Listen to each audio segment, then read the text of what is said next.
الحمد لله وكفى والسلام على عباده الذين اصطفى خصوصا على سيد الرسل وخاتم الأنبياء وعلى آله المجتبى وأصحابه الأتقياء. أما بعد فإن خير الحديث كتاب الله وخير الهدي هدي محمد صلى الله عليه وسلم وشر الأمور محدثاتها وكل محدثة بدعة وكل بدعة ضلالة وكل ضلالة في النار. أعوذ بالله من الشيطان الرجيم. بسم الله الرحمن الرحيم. واعبدوا الله ولا تشركوا به شيئا وبالوالدين إحسانا وبذي القربى واليتامى والمساكين والجار ذي القربى والجار الجنب والصاحب بالجنب وابن السبيل وما ملكت أيمانكم إن الله لا يحب من كان مختالا فخورا.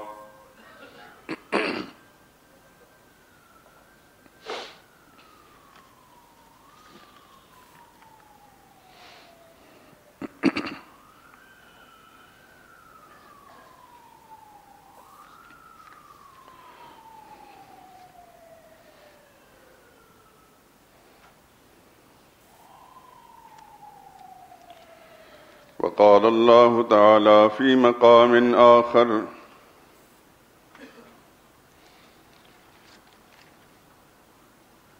يا أيها الذين آمنوا لا تتخذوا آباءكم وإخوانكم أولياء إن استحبوا الكفر على الإيمان ومن يتولهم منكم فأولئك هم الظالمون.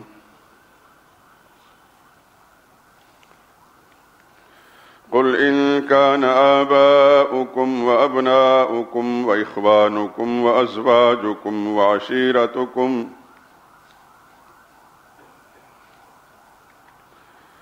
وعشيرتكم وأموال اقترفتموها وتجارة تخشون كسادها ومساكن ترضونها أحب إليكم من الله ورسوله وجهاد في سبيله فتربصوا حتى يأتي الله بأمره والله لا يهدي القوم الفاسقين.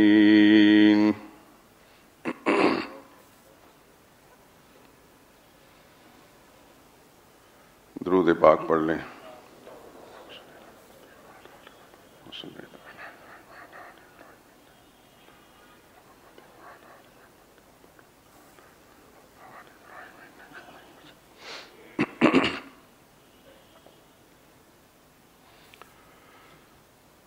بزرگان محترم، برادران عزیز،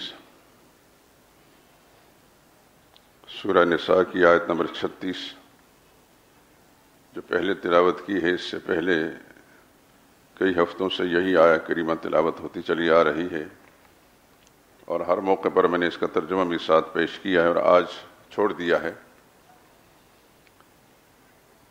ضمناً ساری باتیں آ جائیں گی انشاءاللہ. اس کے ساتھ میں نے 10ویں پارے میں سورہ توبہ کی 2 آیتیں، آیت نمبر 23 اور 24 تلاوت کی ہیں. ان کا بھی اس مضمون کے ساتھ کچھ تعلق ہے. تفصیل میں جب جائیں گے انشاءاللہ بات سمجھ میں آ جائے گی.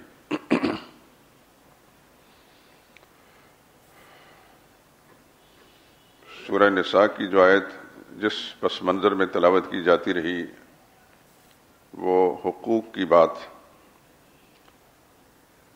اس آیت کریمہ کے اندر بھی اللہ کے بندوں کے بہت سے حقوق کا ذکر ہے، جسے عام عرف عام میں حقوق العباد کہتے ہیں. اور اسی جذبے سے یہ بات شروع کی تھی، لیکن عجیب بات ہے کہ مختلف طبقات انسانی جس میں ماں باپ بھی ہیں، رشتہ دار بھی ہیں، یتیم بھی ہیں، مساکین بھی ہیں، رشتہ دار پڑوسی بھی ہیں، اجنبی پڑوسی بھی ہیں، پاس بیٹھنے والا، مسافر، یہ تمام طبقات انسانی، ان کے حقوق کا ذکر کیا ہے. لیکن میں کیا کروں کہ سب سے پہلے اللہ نے اپنا حق بیان کیا. شاید بہت سے لوگوں کا دل نہیں چاہتا کہ اللہ کا حق بیان کیا جائے. مجھ تک یہ باتیں پہنچی ہیں، لیکن میں بات واضح طور پر کہنا چاہتا ہوں کہ جو شخص ذرا بھی اس معاملے میں تامل کرتا ہے وہ اللہ کی توحید کا مسئلہ نہیں سمجھا. چاہے وہ برسوں تک ان مجالس کے اندر بیٹھے اور سر ہلاتا رہے، اس کو توحید کی حقیقت سمجھ میں نہیں آئی. بلکہ اس بات کو اچھی طرح ذہن نشین فرما لیجئے.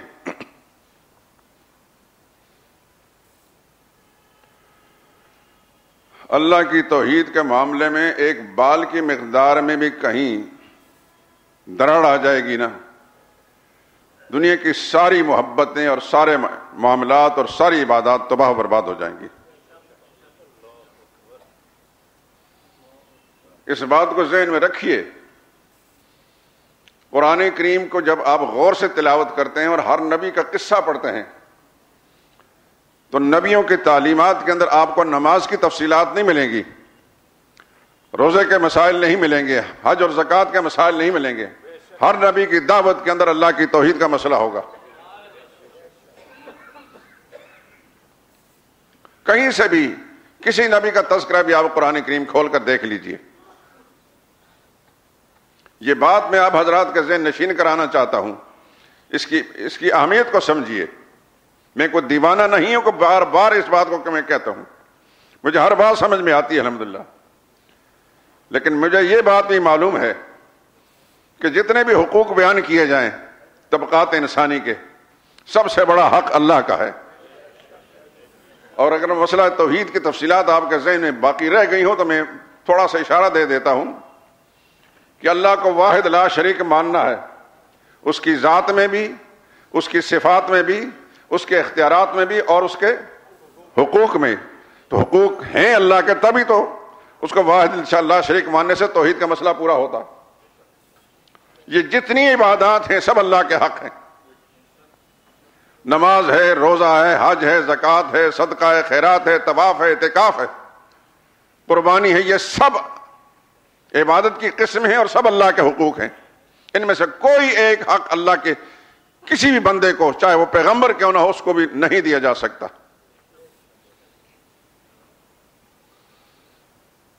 ابھی میں بخاری شریف کی ایک حدیث دیکھ رہا تھا.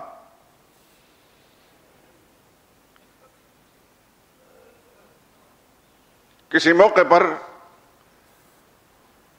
کسی مسلمان نے رسول اللہ صلی اللہ علیہ وسلم کی تعریف کے اندر غلو اختیار کیا تو رسول اللہ صلی اللہ علیہ وسلم نے اس کو ہدایت دیتے ہوئے فرمایا لا تطرونی کما اطرت النصارى المسیح ابن مریم. میری محبت اور تعریف میں اتنا غلو نہ کرنا جس طرح عیسائی نے مسیح ابن مریم کے بارے میں غلو اختیار کیا ہے. اتنا بڑا چڑھا کر بیان نہ کرنا جیسا انہوں نے کیا ہے. فَإِنَّمَا أَنَا عَبْدُ اللَّهِ، کان کھول کر سن لو میں اللہ کا بندہ ہوں. فَقُولُوا عَبْدُ اللَّهِ وَرَسُولُهُ، اور تم بھی کہو کہ اللہ کے بندے اور اللہ کے رسول ہیں.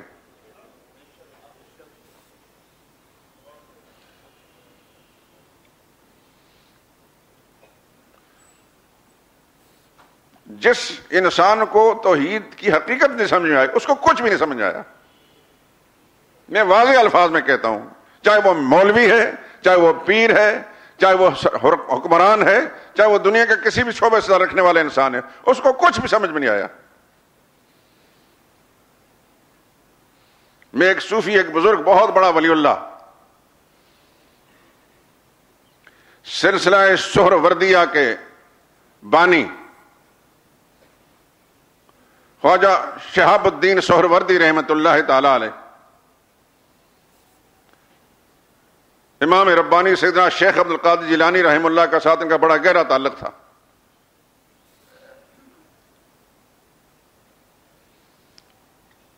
اور تصوف کے ایک سلسلے کے وہ بانی ہیں، ان کی ایک بات نقل کرتا ہوں اور یہ بات سمجھانے کی کوشش کر رہا ہوں کہ دنیا میں ہم جن لوگوں کو اللہ کا ولی کہتے ہیں نا، یہ اس زمانے کے جو ولایت کے نام پر ٹھگ ہیں، وہ ٹھگ نہیں تھے، حقیقتاً اللہ کے ولی تھے، اور دنیا نے ان کو ولی اللہ مانا، ان کے کسی کردار اور کسی خاص صفت کی بنا پر مانا۔ وہ لکھتے ہیں کسی انسان کا ایمان مکمل نہیں ہو سکتا حتی یکون الناس عنده کالابائر، جب تک اللہ کے مقابلے میں پوری کائنات اس کو اتنی چھوٹی نظر نہ آئے جس طرح کی مینگنیاں ہوتی ہیں، ایمان مکمل نہیں ہو سکتا۔ یہ ہے معرفت خدا بندی۔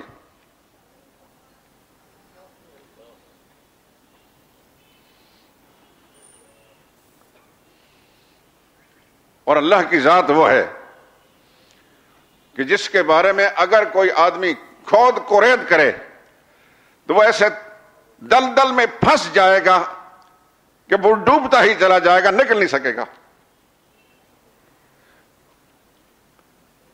افضل البشر بعد الانبیاء، سیدنا صدیق اکبر رضی اللہ تعالیٰ عنہ کی بڑی مشہور بات ہے اہل علم کے ہاں، وہ فرماتے ہیں الباس عن کنہ ذات اشراکو، اللہ تعالیٰ کی ذات کے بارے میں اگر کوئی سمجھنے کی کوشش کرنا چاہے اور اس کے لیے بحث کرے کہ اللہ کیسا ہے، کہاں سے آیا، کیا حقیقت ہے اس کی، تو فرماتے ہیں یہ شرک ہے۔ والعز عن درک ذات،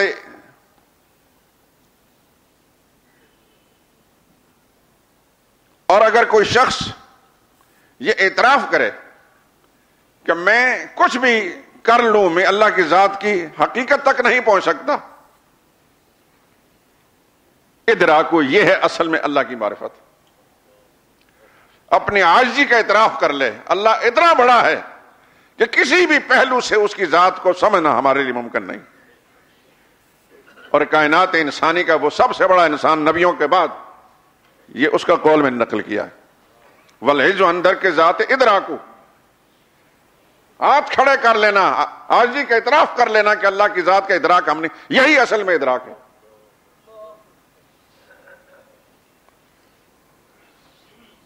یہ میری مجبوری ہے بھائی، کسی کو اچھا لگے یا نہ لگے، میں جب حقوق کی بات کروں گا سب سے بڑے میرے رب کا حق ہے،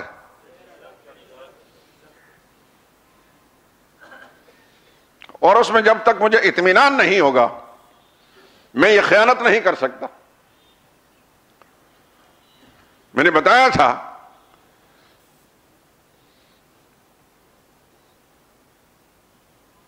کہ سب سے پہلے اللہ پر ایمان ہے، ایمان اقرار باللسان، تصدیق بالقلب، دل سے اس کی تصدیق کرنا، لیکن اس کے ساتھ ایک تیسری چیز بھی ہے کہ عمل بھی اس اقرار اور تصدیق کے بالکل مطابق ہو۔ اگر اللہ کو مانتا ہے اور دل کے گہرائیوں سے مانتا ہے اور اس کا اقرار کرتا ہے تو اس کا عمل بھی نظر آنا چاہیے کہ اللہ کو مانتا ہے۔ یہ اپنے عمل سے ثابت کرے کہ یہ اللہ کی ذات کو مانتا ہے۔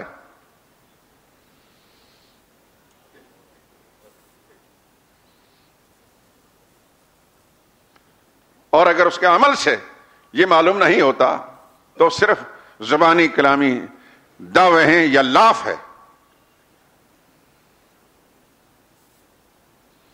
اور جہاں اللہ تعالیٰ کی ذات کا اقرار، اعتراف اور یقین اور عمل اس کے مطابق ہو، اسی درجے میں اللہ کی ذات کے ساتھ محبت بھی ہوگی۔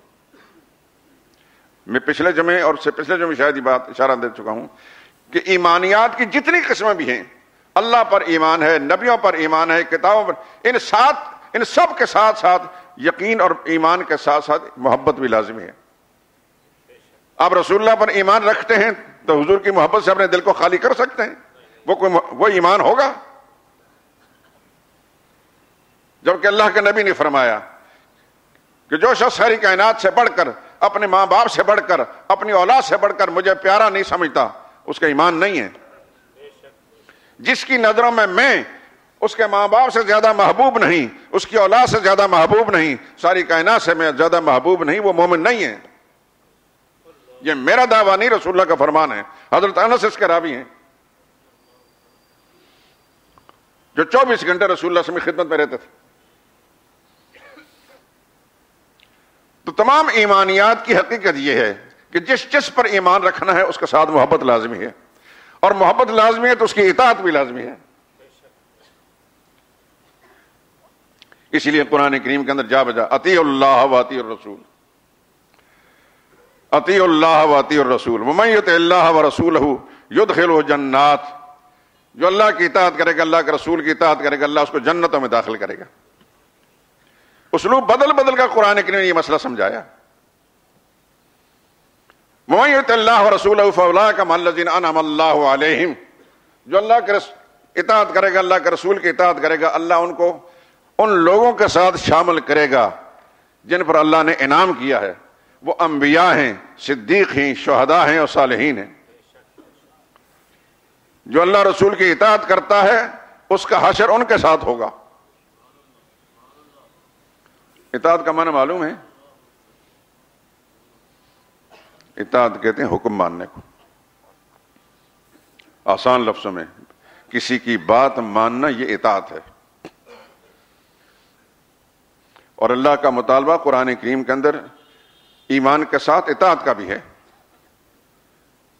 اللہ کی اطاعت اور اس کے ساتھ اللہ کے رسول کی اطاعت۔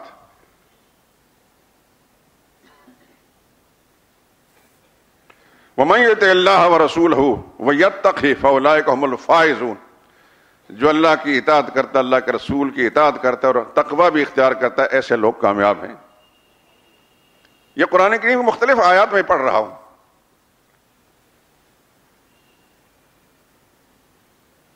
یا ایھا الذین آمنوا اطیعوا اللہ واطیعوا الرسول ولا تبطلوا اعمالکم، یہ وہ آیت ہے جو میں ہر خطبے میں پڑھتا ہوں، جمعہ کے عربی خطبے کے اندر۔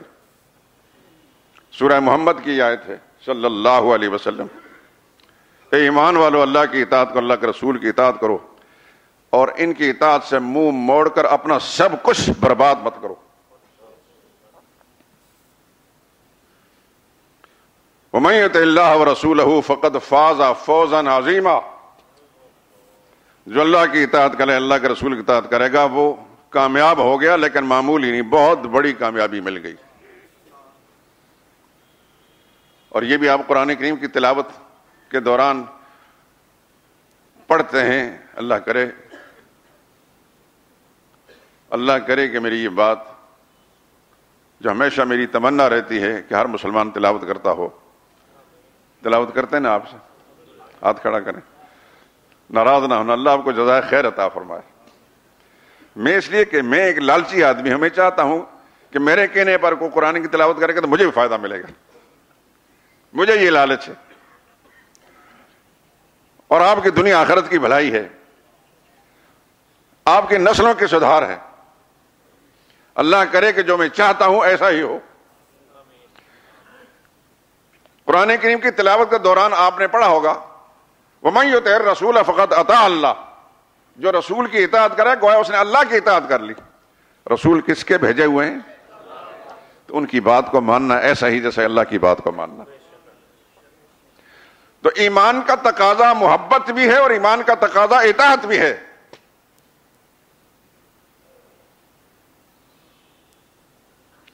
اور اطاعت بھی قرآن کریم سے ایک بات کہ وہ تسلیم و رضا والی اطاعت ہو۔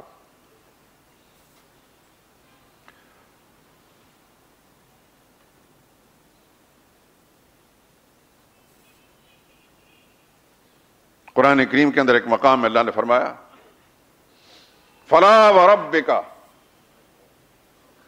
کیا انداز ہے قرآن کا، فلا، اس کا معنی فلا یؤمنون، وہ ایمان والے نہیں۔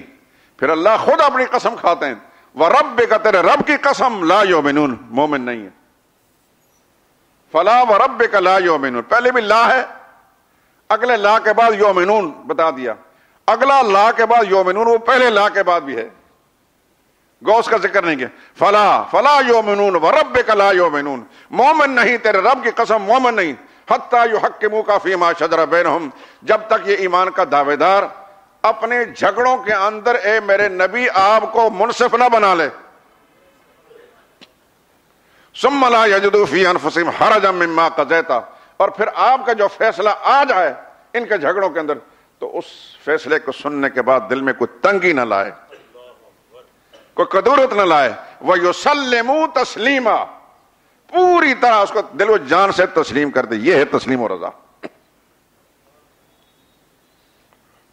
اب یہ ساری باتیں آپ حضرات ذہن، اللہ پر ایمان، نبی پر ایمان، اس کا لازمی تقاضا کیا ہے؟ محبت، اللہ کی محبت، اللہ کے رسول کی محبت، اور یہ وہ محبتیں جو ساری محبتوں پر غالب ہیں، جو ابھی میں نے سورہ توبہ کی آیت پڑھی ہے وہ اسی غرض سے پڑھی ہے۔ اس وقت میں نے عرض کیا تھا کہ بعد میں بات سمجھ میں آئے گی۔ اللہ کی محبت اور اللہ کے رسول کی محبت اپنے ماں باپ کی محبت پر غالب ہونی چاہیے، اپنی بیوی کی محبت پر غالب ہونی چاہیے، اپنی اولاد کی محبت پر غالب، اپنی برادری و خاندان کی محبت پر، ساری کائنات کی محبت پر غالب ہوگی تو تب محبت کامل ہوگی، ایمان بھی کامل ہوگا۔ اور محبت کب نظر آتی ہے؟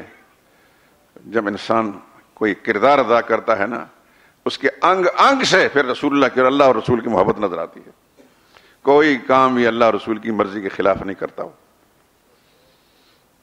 چاہے اس کی بیوی ناراض ہو، چاہے اولاد، چاہے ماں باپ، چاہے افسر، چاہے حکمران، چاہے تعلق دار اور رشتہ داری برادری والے، سب کو ناراض کرنا گوارا کر لے گا مگر اللہ اس کے رسول کو ناراض نہیں کرے گا۔ یہ ہے پکا ایمان والا۔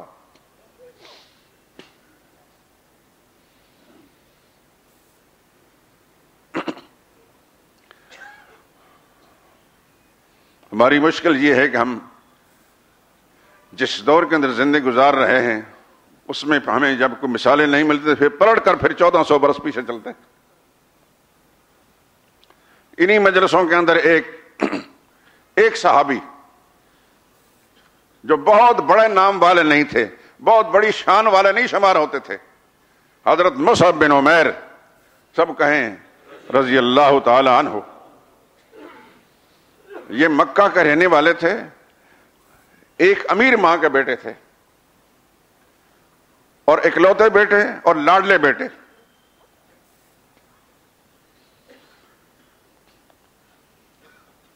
اس کا لباس ملک شام سے بن کر آتا تھا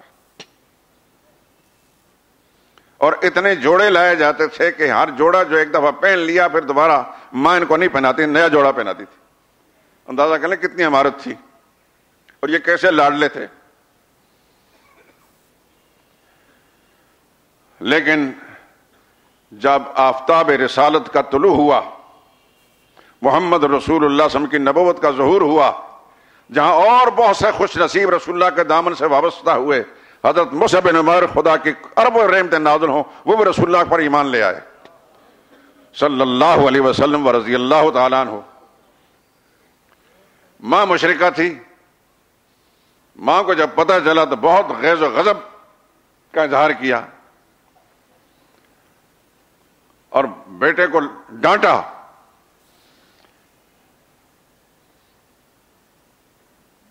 اور دھمکی دی، ساری مراحت بند کر دوں گی، کھانا نہیں دوں گی، کپڑے نہیں دوں گی، یہ نہیں کروں گی، وہ نہیں کروں گی۔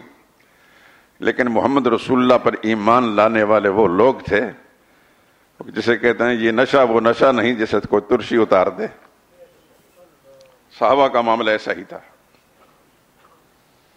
ماں نے کھانا بند کر دیا، کوئی شکایت نہیں، کپڑے دینے بند کر دیے، کوئی شکایت نہیں، کوئی اضطراب بے چینی نہیں، میلے کچیلے کپڑوں کے ساتھ رہنے لگے۔ ٹھیک ہے، کیونکہ جس کے دل میں ایمان کی دولت آ گئی پھر اس کو دنیا کی چیزیں کیا پرواہ ہے۔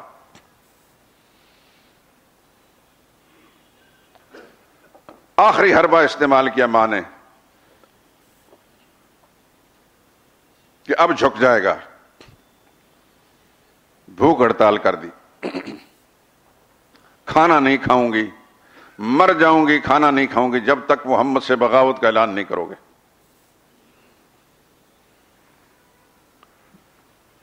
اب جس انسان کو جو لاڈلا بیٹا ہو ماں باپ کا اور ماں کے ساتھ پیار بھی ہو، ایسے وقت میں کس دورائے میں وہ کھڑا ہوتا ہے، آپ اس کا اندازہ کر سکتے ہیں۔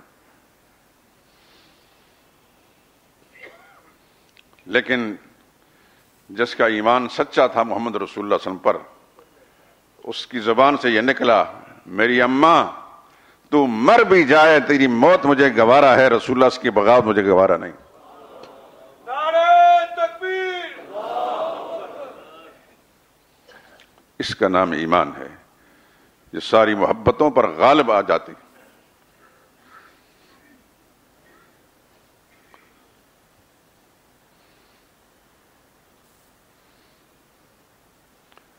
اور یہ جتنے ایمان کی قسمیں ہیں،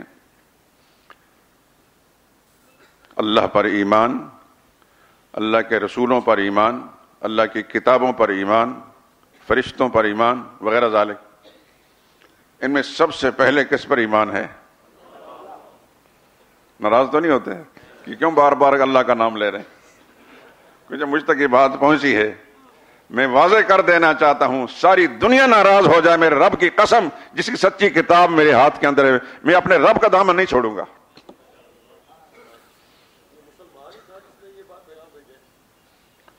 تذکر کرنے کی ضرورت نہیں، ہمارا مقصد اصلاح کرنا ہے، کسی کی تذلیل و تحقیر نہیں۔ یہ بات دل میں بٹھانی ہے میرے دوستو، اللہ کی عظمت دل میں بٹھا لو۔ میں رب کعبہ کی قسم کھا کر کہتا ہوں، اللہ کی عظمت کا صحیح نقشہ دل میں جب آ جائے گا نا، پھر ساری کائنات آپ کے قدموں میں ہوگی، آپ کو کسی کے پیچھے جانا نہیں پڑے گا۔ انسان تو انسان ہے، حیوانات بھی آپ کے تابع دار بن جائیں گے۔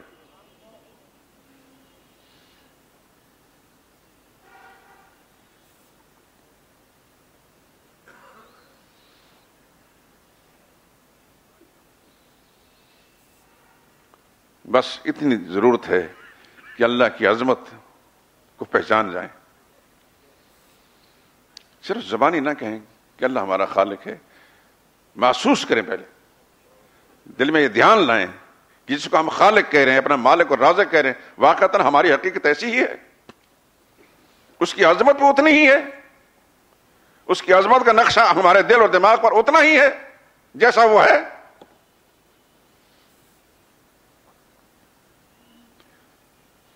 اور کتنا بڑا ہے وہ، کتنا بڑا طاقتور ہے۔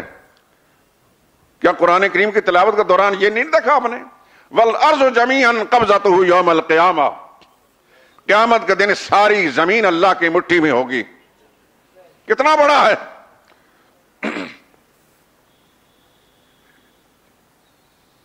کوئی دوسرا دعوے دار ہو سکتا ہے؟ ساری دنیا کی حکومتیں مل کر، ساری دنیا کے حکمران مل کر، ساری زمین تو درکنار ایک چھوٹے سے پہاڑ کے بارے میں بھی نہیں دعویٰ کر سکتے کہ یہ ہماری مٹھی میں ہے۔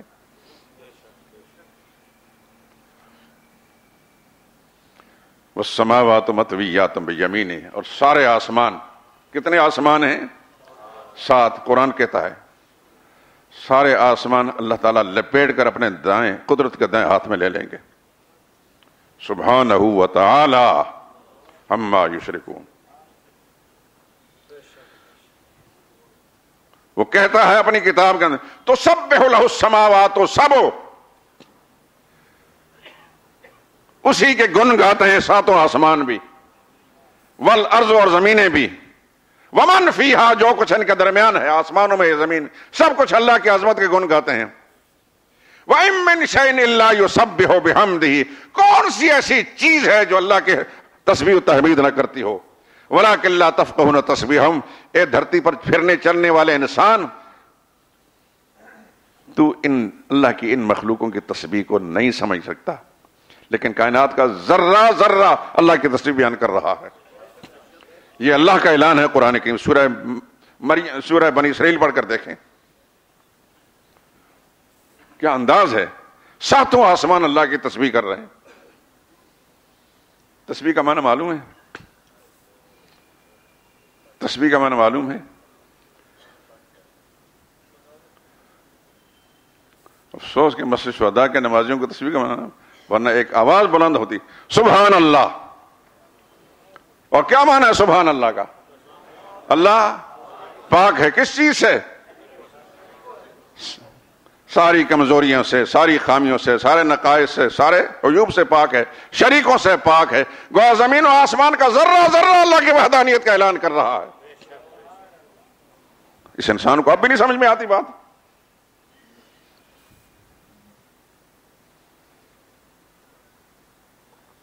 کتنا طاقتور ہے. وَتَرَى الْجِبَالَ تَحْسَبُهَا جَامِدَةً وَهِيَ تَمُرُّ مَرَّ السَّحَابِ.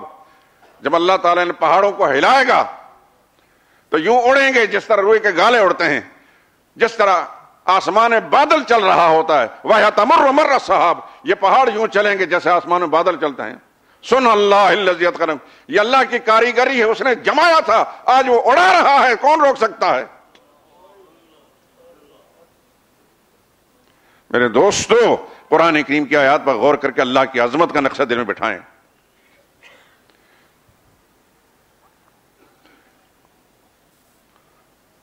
میں تو معمولی سے انسان ہوں، لیکن یہ بات کہہ دیتا ہوں، خدا سکون کی وہ دولت آپ کو دے گا. شرط یہ ہے کہ اللہ کی عظمت آپ کے دل میں آ جائے. اطمینان اور سکون کی وہ دولت خدا دے گا، ساری دنیا کے بادشاہوں کو وہ نہیں نصیب ہوگی. میری یہ کوشش ہے کہ میرا بھائی، میرا مسلمان بھائی جو اپنا وقت لے کر میرے پاس آتا ہے، اس کے دل کے اندر اللہ کی عظمت بیٹھ جائے.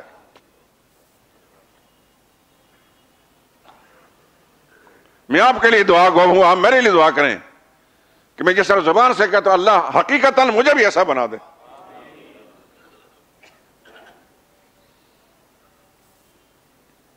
تو اللہ پر ایمان کے یہ تقاضے ہیں، اللہ پر ایمان کے یہ تقاضے ہیں کہ اس کے ساتھ محبت بھی ہو. والذین آمنوا اشد حبا للہ. محبت بھی ساری دنیا سے بڑھ کر ہو. پھر اللہ کے نبیوں پر ایمان کا تقاضے ہیں کہ نبی پر ایمان بھی ساری کائنات کے انسانوں سے بڑھ کر ہو، اپنی ماں سے بڑھ کر ہو.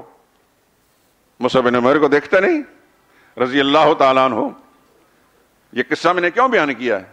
میں قصے بیان کرنے کے لیے نہیں بیٹھا ہوا، نہ قرآن قصوں کی کہانیوں کی کتاب ہے. میں صرف کوئی قصہ بیان کرتا ہوں نصیحت کے لیے کہ اس سے عبرت حاصل کر لیں، نصیحت حاصل کر لیں. عبداللہ بن عمر رضی اللہ تعالیٰ عنہ کون ہے؟ یہ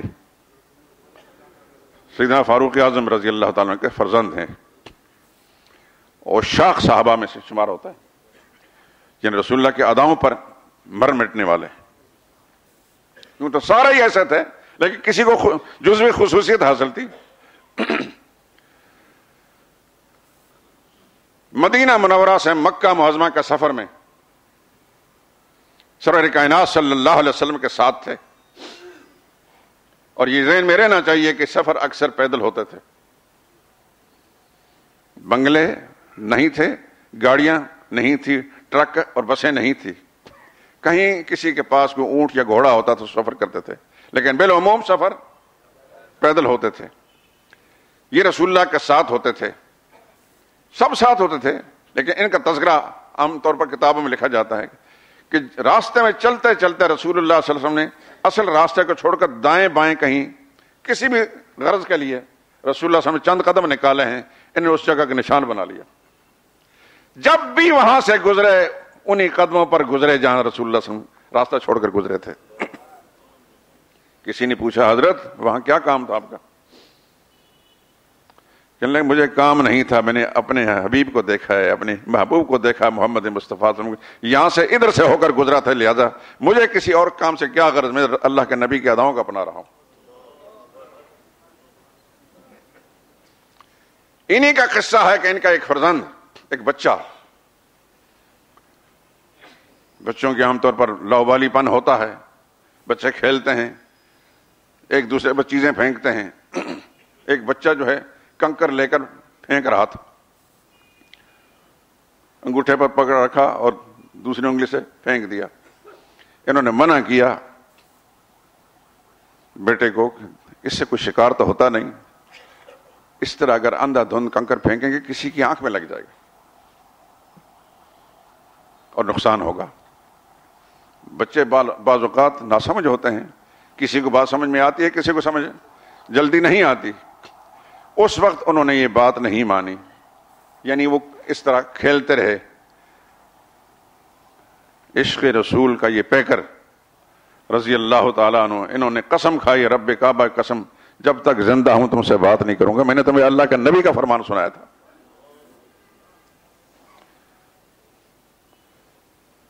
ایمان کا تقاضا یہ ہے کہ محبت بھی ہو، ایمان کا تقاضا یہ ہے کہ اطاعت بھی ہو، اطاعت بھی کامل ہو. یہ نہیں کہ کچھ چیزیں جو ہماری پسند کی ہیں وہ تو اپنا لی، جو پسند کی نہیں ہے وہ چھوڑ دی. نبی کی ہر ادا اپنانی ہے میرے دوستوں، کامل ایمان کے لیے. زمین کی سطح پر ہم بہت تھوڑا عرصہ کے لیے آئے ہیں، زمین کے اندر جانا ہے، اس کو پرسکون بنانا ہے. یہاں تو ذرا بھی تکلیف ہو دوست سے پوچھنے آ جاتے ہیں، رشتہ دار بھی آ جاتے ہیں، پھول لے کر آئیں گے، علاج معالجے کے لیے بھی سب کچھ ہوتا ہے. لیکن وہاں پہنچا کر ماں بھی نہیں پوچھے گی بیٹے سے کہ تمہارا کیا حال ہے، بیٹا بھی نہیں پوچھے گا، بیوی بھی نہیں پوچھے گی، بھائی بھی نہیں پوچھے گا، خاندان نہیں پوچھے، پارٹی والے بھی نہیں پوچھیں گے. اس کو پرسکون بنانے کے لیے لازمی ہے ایمان کامل ہو اللہ اس کے رسول پر. ایمان کامل کا تقاضا یہ ہے کہ ان کو محبت بھی ساری محبتوں پر غالب ہو، اور کامل ایمان کا تقاضا یہ ہے کہ اطاعت بھی کامل ہو، کہ ہر معاملے میں جو اللہ کا حکم ہے اس کو بجا لایا جائے، ہر معاملے جو اللہ کا رسول کا حکم اس کو پورا کیا جائے. گو کہ جس زمانے میں اور آپ جی رہے ہیں، اس زمانے میں اس طرح کی بات کرنے کو لوگ پاگل پن سمجھتے ہیں، فرسودہ خیالات لوگ ہیں، زمانے کے تقاضوں سے بے خبر ہیں. دنیا کہاں سے کہاں پہنچ گئی، کہیں پہنچنے جہنم میں پہنچ گئی. جو اللہ اس کے رسول کا باغی ہے نا، کہیں بھی اڑتا جائے کچھ بھی نہیں، وہ ناکام ہی ناکام ہے. خدا کی قسم وہ ناکام ہے.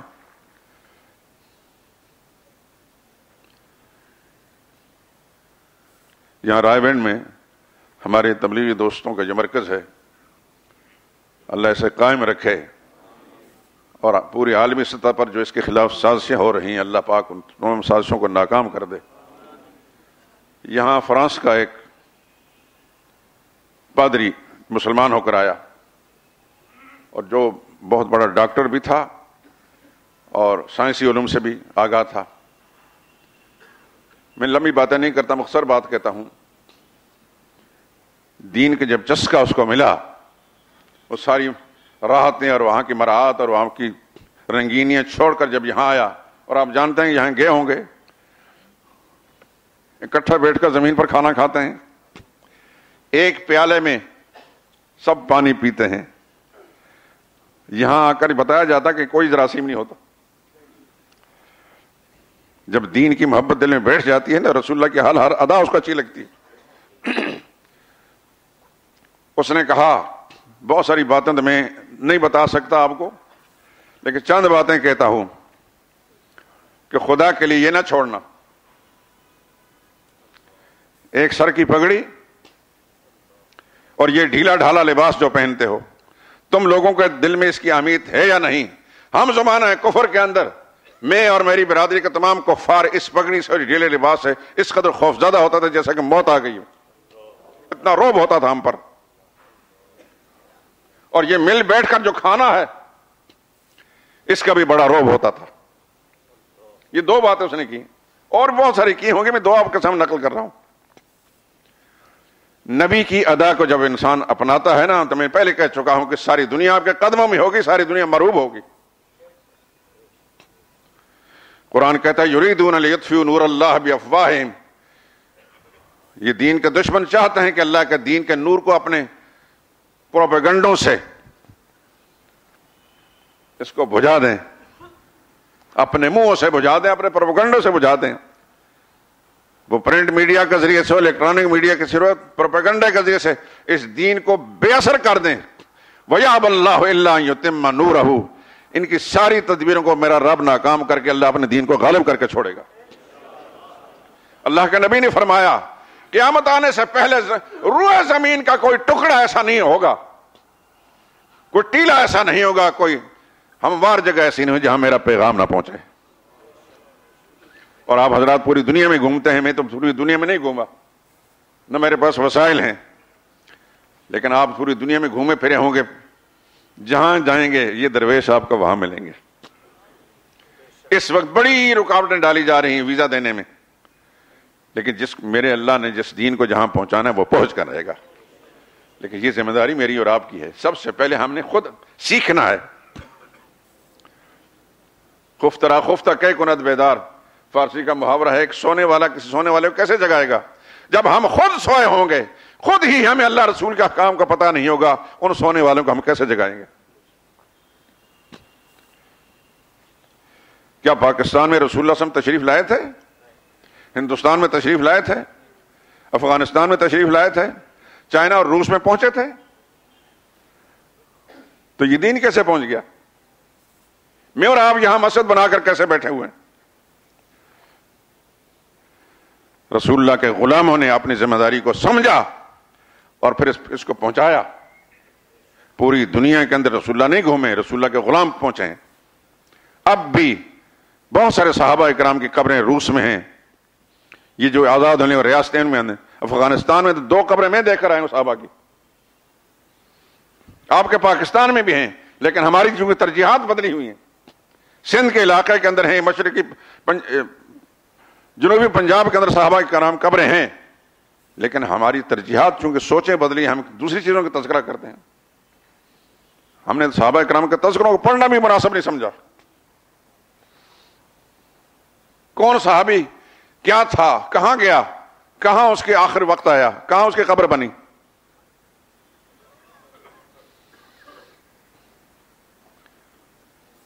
یہ دین خدا کا پہنچے گا، کائنات کے ذرے ذرے تک پہنچے گا۔ یہ اپنی اپنی قسمت کی بات ہے، میرا رب کس سے کام لیتا ہے، لیکن کم از کم میرے دوستو اتنا تو کریں، اپنے گھر کو جہاں آپ کی مملکت ہے، جہاں آپ کی حکومت ہے، اپنے گھر کو بے دینی سے بچائیں۔ باہر اگر آپ نہیں کر سکتے، اپنے گھر کو بے دینی سے بچائیں۔ یہاں آپ کا اختیار چلتا ہے، یہاں کوئی شخص آپ کو روک نہیں سکتا، نہ آپ کی زبان کو روک سکتا ہے، نہ آپ کے ہاتھ کو روک سکتا ہے۔ اللہ اس کے رسول کے احکام کو معلوم کریں، پھر اپنے گھر کے اندر اس کو جاری و ساری کریں۔ میں پہلے کہہ چکا ہوں، خدا کی قسم اللہ وہ سکون کی دولت دے گا آپ کو جو بادشاہوں کے نصیب میں نہیں ہوگی۔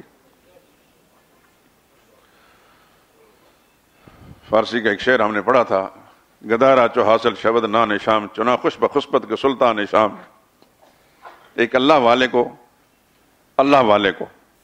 کہتے شام کا کھانا جب مل جاتا ہے تو کچے فرش پر اینٹ کا تکیہ لگا کر اس سکون کے ساتھ ہوتا ہے کہ شام کے بادشاہ کو سکون کی نیند نہیں آتی، نرم گرم بستروں پر بھی نہیں آتی۔ کیا وجہ ہے؟ اصل سکون کا تعلق انسان کے دل سے ہے، اور دل کی دنیا کو میرا رب جب اجاڑتا ہے تو دنیا کی نعمتیں اور دنیا کی راحتیں پھر اس کو سکون نہیں دے سکتی، اور جب اللہ اس کو آباد کرتا ہے تو دنیا کی پریشانیاں جس کو اجاڑ نہیں سکتی۔ پھر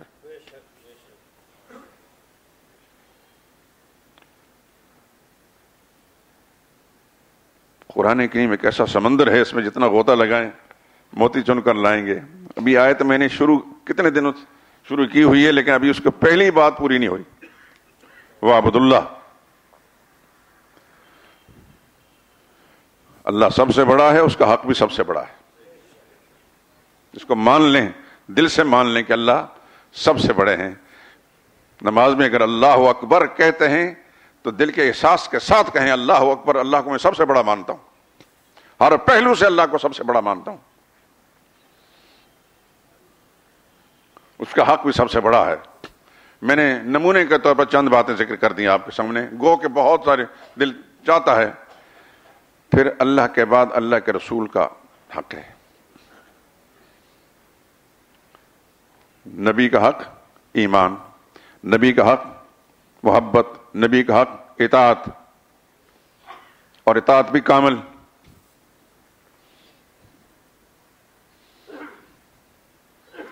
اور اللہ کی کتابوں پر ایمان، وہ آمنت باللہ کی وہ جو صفات ہیں بچپن میں پڑھائی جاتی ہیں، یاد ہیں سب کو؟ آمنت باللہ وملائکتہ وکتبہ ورسلہ والیوم الآخر والقدر خیرہ وشرہ من اللہ تعالی والبعث بعد الموت۔ ہر مسلم گھرانے کے اندر چھوٹے بچوں کو یہ چیزیں یاد کرائی جاتی تھیں۔ ترجمہ تو نہیں آتا، لیکن بعد میں جب انسان بڑا ہوتا تو پھر پتہ چل جاتا ہے کہ یہ مجھے کیوں یاد کرایا گیا تھا۔ یہ جو ایمانیات ہیں، یہ بنیادی چیزیں ہیں، ان میں سر فہرست اللہ کا نام، آمنت باللہ، کہ اللہ کے بغیر تو کچھ بھی نہیں، کچھ نہیں تھا، اللہ تھا۔ اس نے اس دنیا کو بنایا تو نظر آ رہی ہے، اور جب اس دنیا کو ختم کر دے گا، فنا کے گھاٹ اتار دے گا، تو پھر بھی اللہ باقی رہے گا۔ یہ کہاں لکھا ہے؟ قرآن میں، کل من علیہا فان، جو کچھ یہاں ہے سب کچھ فنا ہونے والا ہے، وَيَبْقَى وَجْهُ رَبِّكَ ذِي الْجَلَالِ وَالْإِكْرَامِ، باقی رہنے والی تیری ذات ہے۔ کچھ نہیں تھا، وہ تھا، سب کچھ ہے تو تب بھی وہ ہے، اور جب کچھ نہیں ہوگا تو تب بھی وہی رہے گا۔ یوں ایمان لائیں اللہ کی ذات پر، اور اسی درجے میں عظمت بھی ہو، محبت بھی ہو، اطاعت بھی ہو، اور پھر دوسرے نمبر پر اللہ کے نبی کی محبت، یہ ایمان کا لازمی تقاضا ہے، ساری محبتوں پر غالب، اور ان کی اطاعت، اور اطاعت بھی کامل۔ جو میں عرض کر چکا کہ دل کو نہ بھائے تو ارشاد رسالت بھی غلط، اور دل کو بھا جائے تو بھانڈوں کے خرافات بجا۔ بہت ساری چیزیں ایسی ہیں ہمارا دل نہیں چاہتا، جبکہ اللہ کے نبی کا حکم ہوتا ہے، لیکن ہم نہیں مانتے۔ لیکن پکے مسلمان ہیں ہم، ہماری ایمان میں، ہماری مسلمانی میں کوئی فرق نہیں پڑتا۔ نبی کریم صلی اللہ علیہ وسلم نے اس کے ماننے کا، اپنانے کا حکم دیا ہے، ہم نہیں اپناتے۔ مومن ہیں کامل؟ نہیں میرے دوستو، میں کسی چیز کی نشاندہی نہیں کرتا، آپ سمجھتے ہیں اللہ کی رحمت سے آپ پڑھے لکھے لوگ ہیں، اپنے حالات کا خود جائزہ لیں، اپنے وجود کا جائزہ لیں، اپنے گھر کا جائزہ لیں، اپنے گھر والوں کا جائزہ لیں، اپنی دکان اور اپنے کاروبار کا جائزہ لیں، خود بخود بات سمجھ میں آ جائے گی۔ اور اللہ سے دعا ہے کہ اللہ تعالیٰ عمل کرنے کی توفیق نصیب فرمائے، کہ ایمان خدا کامل نصیب فرمائے، ایسا کامل ایمان جو اللہ کے ہاں قبول ہو جائے۔ میں کہوں کہ میں مومن کامل ہوں، نہیں، ایسا نہیں ہوگا۔ اللہ کے ہاں قبولیت ہے تو پھر ایمان کامل ہے، اس کے ہاں قبولیت نہیں تو کچھ بھی نہیں۔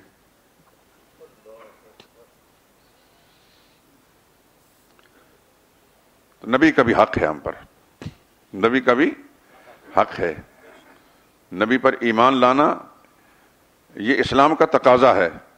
تو اسلام کا تقاضا میں یہ ہے کہ نبی کی محبت بھی لازمی ہے، اور اسلام کا تقاضا یہ ہے کہ نبی کی اطاعت بھی لازمی ہے۔ اور پھر اس کے بعد نبی پر نازل ہونے والی کتاب ہے وَکُتُبِہ۔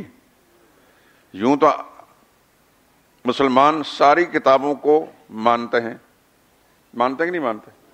تورات کس نے اتاری؟ اللہ نے۔ انجیل کس نے اتاری؟ زبور کس نے اتاری؟ دیگر صحائف جن کے نام ہمیں معلوم نہیں کس نے اتارے؟ اور قرآن۔ ان کتابوں پر اجمالی ایمان کہ وہ اللہ کی کتابیں تھیں اپنے اپنے زمانے میں۔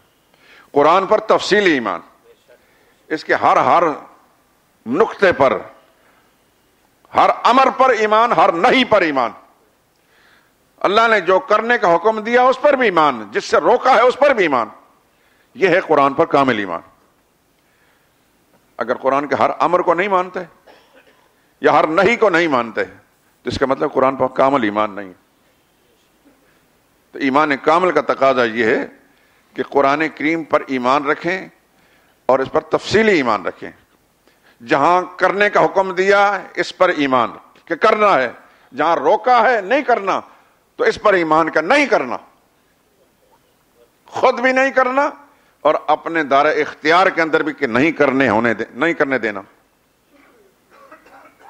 جہاں جہاں اپنے دائرہ اختیار ہے وہاں کرنے نہیں دینا۔ ایک حدیث سنا کر بات ختم کرتا ہوں۔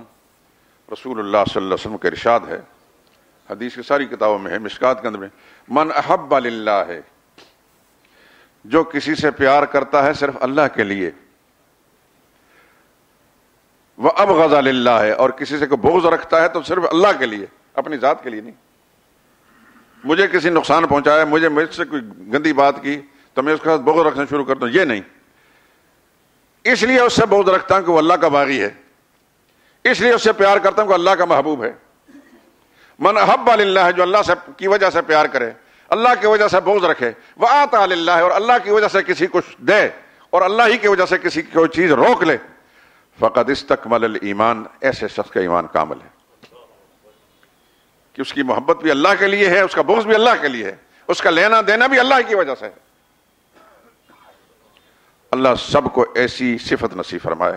وآخر دعوانا الحمدللہ رب العالمین۔ کوئی عورت اپنے فوت شدہ شوہر کے لیے ایصال ثواب کر سکتی ہے؟